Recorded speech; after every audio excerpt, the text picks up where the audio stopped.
From the Quest Diagnostics Training Center in East Rutherford, New Jersey, it is another edition of the Giants Training Camp Report presented by Investors Bank as the Giants work their way toward preseason game number 1 on Saturday night at MetLife Stadium when they take on the Jets. So glad you can join us, Bob Papa, with two-time Super Bowl champion Justin Tuck. And Justin, from your experiences, just talk about what you try to get out of padded practices. Well, I mean, I think for me, I had the ability to play in both systems. And what I mean by that is when I first came in the league, we had the typical training day program, right? Where you have the two-a-days, you have the longer time period to get ready. So a lot of times you didn't have to ramp things up like you're seeing Joe Judge do now. But like from that perspective, though, he has to because they have a game here coming up Saturday. They're not getting the normal amount of practices because of the change in the training program. So for me, at this point in my career, it would have been, I need to go out here and really see where I'm at because you definitely want to get out there and be in the most comfortable position, most prepared you can be coming into this game against the Jets. Let's talk a little bit about Saquon Barkley. The Giants activated him off the PUP list yesterday. He practiced yesterday, back out there again today. Joe Judge mentioned in his press conference earlier today that they were very pleased with what they saw with Barkley. Obviously such a dynamic player. We saw what he did his rookie season, and it's got to excite the teammates when you see a guy like that back out there. Absolutely. I mean, especially when you know that this guy is a difference maker. I've had that injury before. I know how long it could take, especially for someone as dynamic as he is, that's going to put a lot of emphasis on cutting and a lot of emphasis on his leg strength. So from that perspective, I read the reports. I saw a little bit of the clips of him being back out there cutting. He seems to be a little, comfortable, but today I know they're going to probably do a little bit more. But like you said, the teammates, the people around him have to be super excited because they just know how dynamic that guy is. And getting that type of talent back on the field for us is just going to be great for everybody involved. You mentioned you had a similar type injury to what Barkley had. He played in 3 games, then he got hurt. Does it change your perspective from a life standpoint, when something gets taken away from you and maybe makes you appreciate things a little bit more? Absolutely. Especially one of those injuries where you really don't know how you're going to come back. He obviously knows what his strengths are, and everyone has talked about his legs and his quads and all this, right? So I think for him, if I'm just tapping into what I felt like in those moments are, you're sitting on the sideline, you're watching your teams play, you're rehabbing all year. You find a different love for the game, a different love for the process of being prepared to play the game. And when you step back on that football field, I think a lot of that, has this ability to just showcase because, we do take it for granted sometimes, especially when you've been successful all your life in this sport. Sometimes you take for granted the grind or what it takes to be prepared to get back on that football field. So obviously, as we see him right there, he looks smooth, he looks confident in that leg, and definitely good to see him back out there. And you get old fast in the NFL, right? I mean, when the Giants drafted Saquon, a lot of fanfare, outstanding rookie season, good second year, got hurt that year with the ankle injury and then the knee injury last year. Like suddenly you're going into year 4, Sure. It's fast. It is, and it's amazing that you said that he's in year 4 right now, and just to think about it, it seems like he was drafted a couple of years, maybe 2 years ago, like a minute and a half ago. And especially when you think about the history of running backs in this league, right? They typically don't have the longer careers, but like you said, I know this guy's worked his butt off to be back where he is.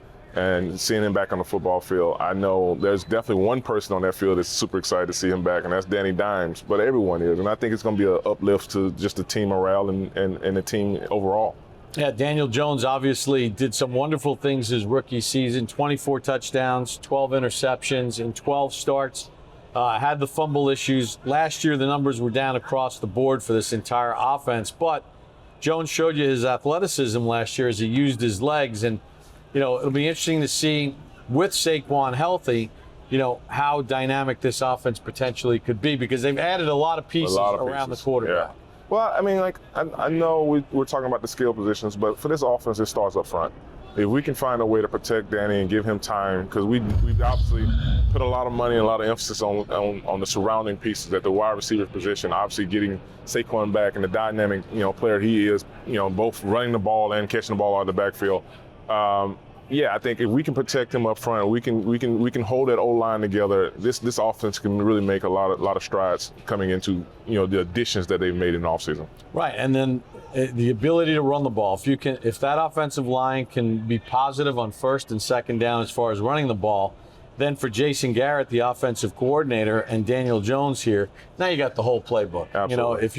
If you're in 2nd and 2 and 3rd and 2s, your success rate is going to be a lot higher. As a defensive player and as a player that wanted to rush the quarterback, those 2nd and 2s, those 3rd and 2s, they shrink our defensive playbook drastically. And obviously, like you said, they open it up, drastically on the offensive side of the ball. So yeah, I think you can stay in front of the downs, right? 2nd and 5 even. As long as we don't get in these 2nd and 8s, these 2nd and 12s, somewhere in that range, right, where you have that ability to allow your playmakers to make plays, be in position to make plays, keep the defense on their heels and keep the pressure on the defense. This offense definitely is built to be a little bit more on that side of the ball. One of the things that's interesting, right? We watch the receivers, we watch the running backs, they're going through their timing.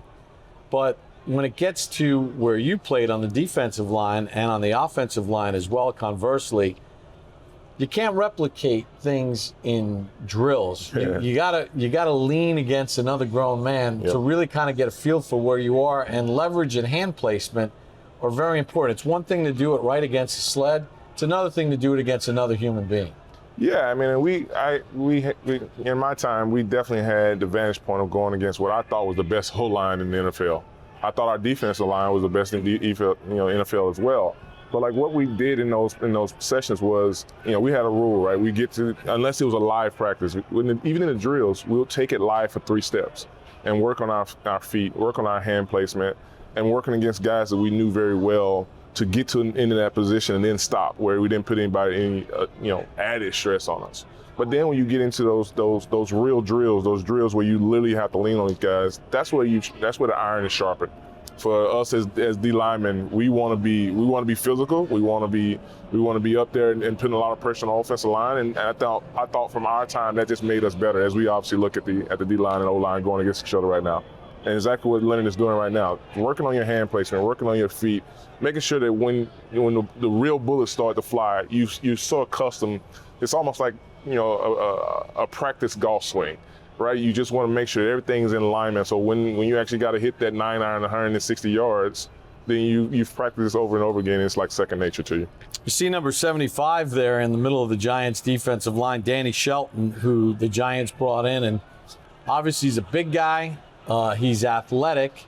He's been in winning programs. He played for the New England Patriots during his career, understands this defense. All right, what are they working on right here as he's in the middle of that whole thing?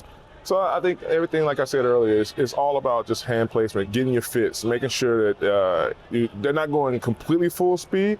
But this drill is not only for the D-line and offensive line, but normally we would have a linebacker in the back of just looking at where the fits are going to be. Certain run looks, certain play action pass looks. It's just making sure you're getting your hands, your eyes, and your feet in the right position. And that's what you're coaching right now. You want guys to be moving pretty quickly on your first 1 to 5 steps and getting in the right position and watching guys' eyes and seeing what they're focusing on, because in real live bullets, this is going to move super fast, and misdirection and all this stuff comes into play. You're just making sure that guys are taking the right steps and right eye placement and hand placement to be in their gaps, and that allows everything to flow right. That allows the linebackers to see where their gaps are going to be and how this D lineman in front of me is playing this type of block. You see number 55, you talked about the linebackers, Reggie Ragland, who's been around the block in the National Football League, star player at the University of Alabama. Mm-hmm. The Giants have done a nice job of bringing in some veteran players to mix with some of these younger players, and Ragland obviously has a lot of game experience under his belt. Sure, absolutely, and especially in a 3-4 defense, the linebackers play a huge role. And Ragland, like you said, has had a pretty storied career in the University of Alabama. He's been, I think this is his 8th year in the league, maybe 7th year in the league. He's been around good winning programs, and it just seems like he has the attitude to come in and just add. A lot of times when you go into free agency and they've grown up somewhere else outside of your program, it's hard to indoctrinate them to the Giants way. He seems like he's fit in pretty well and is ahead of the curve from that perspective. But that talks to, again, that that experience, that veteran leadership where he's coming in and just adding value to the team. You look at Devante Downs, who played significant minutes last year on the defensive side of the ball for the New York Giants. And, it's a lot about repetition. There's Ifedi Odenigbo, number 44, who the Giants are hoping could really bring some nice pieces to the puzzle. I think a guy like Odenigbo is a versatile player where they can use him in a lot of different spots. And the one question that you have about this team is, where are you going to get that consistent pass rush from? Leonard Williams had 11.5 sacks last year, but where are they going to get that edge pressure from? Lorenzo Carter's coming back from that Achilles injury. Obviously, the Giants drafted Ojulari, so that's Azeez Ojulari. That's a player that they really need to assert themselves, because sometimes, you just need guys to win one-on-ones. Yeah, absolutely. Can't always scheme it. Absolutely. I'll give, the defensive coordinator, Coach Graham, a lot of credit for what he's been able to do, considering, we had some injuries on that edge rushing perspective from Carter and so on and so forth. But I talked to Leonard, a couple of times during the offseason, and I told him, like, listen, yes, you're a marked man. You're a guy that every offense is going to want to know where you are, and they're going to try to scheme off of you. Now let's see if you can do it again, where the eyes are completely on you. Last year, at the end of the year, people started to really, really realize that he was having a great year. But coming into this season now, he has to be a guy that's going to demand the double team and still get production. But what that does is it opens up the field for all these younger pass rushers to get the one-on-ones. And like you said, if you're in this league and you get a one-on-one, you have to win it. And you have to win it consistently.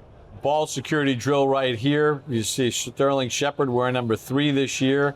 Defensive guys trying to knock the ball out and just paying attention to little details, because when you get into it for real, coming up on Saturday night, you're not going against teammates. Guys are going to be really ripping at this thing. Yep. And this drill is intriguing to me, because what it's doing right now, and you see one get the ball out, but what it's doing is improving the skill of the ball carrier, right? Because a lot of times when balls come out, it's when they have one defender and they're trying to stiff arm that one defender, but don't pay attention to that other defender that might be coming across on the other side of the ball. Yeah, I'm sure you could still hear Coach Coughlin screaming high and tight, even though it wasn't your side of the ball, right? Sure. We saw Julian Love jogging there, number 20 in the Giants defense, Notre Dame product. Here's a guy. What's that? Go Irish. Yeah, go Irish. Here's a guy that kind of fits into what the Giants want to do defensively, because versatility. They can use him in a lot of different spots. And it seems like they've assembled guys on the back end of this defense that if you need to move him to corner, you need him to play slot, you need him to play safety, strong, free, whatever the names they have for him, they have a lot of guys that you can put in different positions. And I think that's important for two things. One, Coach Coughlin always talked about midstream adjusting. The team that can midstream adjust the best normally wins, right? So if you have all these players who can play multiple positions, you never know what's going to happen in the game, right? You might have a guy go down and a guy has to step up, and you don't want them to be so new to that new position, right? You want them to have exposure to all these different things depending on what might go in the game. But also from an offensive, offensive perspective, I think quarterbacks get really, really flustered when they can't tell where a person's coming from or what position this person is playing. If the quarterback knows exactly who's the mic and where the right end is going to line up every play, where the safety is going to line up every play, then he can put their offenses in the right plays. But if Julian Love is playing safety one play, then slot one play, then corner one play, then is in the box as a Jack Rover one play, it makes it hard for those quarterbacks and those offenses to set their offenses in the right position. And these drills, obviously they're in a special teams period because you see blue and white. The offensive players are wearing blue, the defensive players are wearing white. And, we saw that hoop where the guys were, making that one little move and then trying to cut that hoop corner, something that you guys as edge rushers, that's so important, right? Yep. Minimizing your amount of steps. Yep. And plus, you also don't want to, everyone has their own lane. That drill you just saw was probably a punt protection, then getting out and getting down and trying to, cover the kick, right? Everyone has their own lane. So if you get out in someone else's lane, then the integrity of your defense is a little bit, compromised, where that punt returner might be saying, like, okay, I was going to run this to the left, but I see two guys stacked up each other on the right side, and there's a bigger lane there. So a lot of that is making sure that these guys understand, the first, thing you have to do is protect the kick and make sure the kick is off. But after that loop that kind of that loop you run is giving you that little whiff. Ideally, everyone wants to be spread out about 5 yards apart when you're going down and covering those kicks. We saw last year, Joe Judge being a former special teams coordinator, how the Giants really excelled in a lot of areas on special teams. All this that they're doing right now, that first step, that hand placement, depending on where they want to direct that gunner to. And it's amazing sitting with Coach Judges. He would go through the coaches tape with us on the TV show, just how detailed all this stuff is. I mean, it's one false step could be the difference between a 25-yard return against you or maybe tackling the guy with no return. Yeah, I mean, and that's like anything, any position in this league, right? We used to always have this rule where it's like find 6 more inches. And what that meant was, typically big plays in the game are literally just that big of a margin, right? Where it is you were in the right place or you wasn't in the right place. And you might say, oh, I was close. Well, close gets you beat here. Right, if you're close to your landing mark and that returner hits exactly where you're supposed to be, normally that is you having to make an awesome arm tackle, which 50-50, or you missing that one, right? So it goes from like you being that much more particular about what your landing part is and making sure that you're in the right spot, or having this ability for it to be a 50-50 home run play. Linebacker Cam Brown, number 47, flashed a lot of cool things last year for the Giants. They've got some young, talented players. Take me back to your career and that comfort level and that growth that you felt from year 1 to year 2. Yeah, I mean, like that's for me, it was huge because I came from a small town in Alabama. Obviously played at Notre Dame, but Notre Dame still has that small town feel to it, that bubble feel to it. Coming here, where you're in New York City, you're playing with Michael Strahan and all these people that you've looked up to for years. Sometimes it can be overwhelming, and it gives you it gives you this sense of like, nervousness a lot of times. Obviously, the football side of things didn't really bother me. It was the outside things that you didn't necessarily know how to handle your first year. Then obviously coming back for that second, you feel more comfortable with that. You're more adjusted to that, and I think I've noticed normally you see most of your kind of maturation or growth happen from that first year to the second year, just because you're more comfortable. And I got lucky because I didn't have any coaching changes. I didn't have any scheme changes. That made it even more comfortable for me. So, that's definitely something I remember very well, and try to tell some of these younger guys about, just the fact that you're in this area. There's going to be so many distractions if you allow them to be. But your second year, normally you become more comfortable with all that stuff, and you've adjusted pretty well to it. All right, so the Giants have their starting offense out there. See Tate Crowder, number 48. He did a lot of good things for the Giants last year. And obviously with Saquon Barkley working his way back in, Devontae Booker, who the Giants signed as a free agent, he's getting run with the first unit. And I would say that would be a win for the offensive line there. He was tackled for like a 3-yard gain. But like you like to see it, though. You like to see them finish runs like that. You saw him get hit probably around 3-yard line, the 3-yard mark, and bounce off that and keep running and keep exploding into the secondary. And that's what you want to see from your offensive line. It was a nice surge there, and I would give that a win to the offensive line on that play. It's hard for me to say that, as you know. I know that. It's not easy for you to say that. Giants got Will Hernandez at the right guard spot, Shane Lemieux at the left guard spot. Let's see Daniel Jones here. Fire one and throw a pick. Looked like a little double clutch. Somebody wasn't where they were supposed to be. And Adoree Jackson, what a great free agent signing for the Giants, bringing Jackson in, really balancing off Bradbury on the other side. Yeah, I love what we've done on the defense side of the ball. I mean, like, obviously our defense played pretty well last year, but the additions that we've had in that secondary, obviously bringing back, Logan Ryan's back again, who's I think have stepped up and been more of a vocal presence as far as leadership on that side of the ball, especially in the secondary. I'm expecting big things from this defense this year. But the question is, like you said earlier, where do we find that constant pass rush? Right, I think with this secondary, it's probably going to, be able to give our D-line and our linebackers a little bit more time because of their coverage on the back end, and hopefully that pays benefits for us getting to quarterbacks a little bit more this year. Again, it really works hand in hand, right? I mean, if the D-line's getting pressure, helps the DBs. They got to cover for less. Yep. And if the DBs are solid in their coverage, it's that extra beat that gets you an opportunity to go get the quarterback. No, 100%. I think, in my years here, the D-line got a lot of the praise because we had, some decorated guys up front.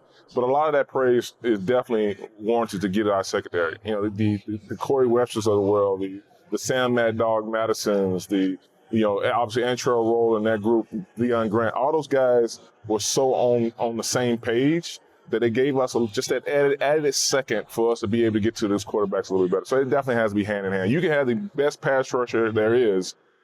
If a quarterback can get the ball out of his hand in 2 seconds, it doesn't matter, right? And then you can have the best. You can have Deion Sanderses all across your back end. If you can't beat a one-on-one, that doesn't matter either because no cornerback can cover for 6 seconds.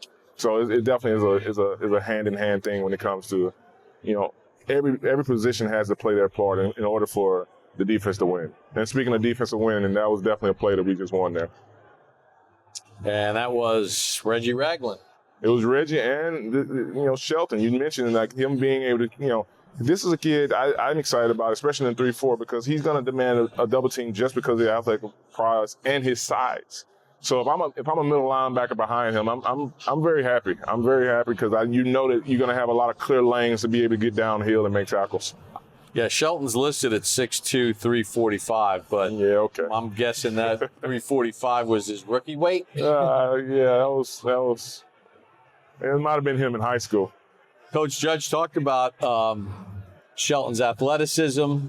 As you get a look at Alfred Morris, who the Giants signed last week, and he gave him a nice little boost last year. He did. And it just goes to show you, even if you lose a little bit of speed, if you've got the smarts, and he's a smart football player, it makes up for that half step you may no longer have. And also on top of that, the experience in knowing what to expect from him, right? He's not gonna have the most exciting plays, right? He's probably not gonna bust out and give you an 80-yard run, which you hopefully we see from Saquon this year. What he's gonna do is be very consistent, obviously knowing the offense, knowing what to be.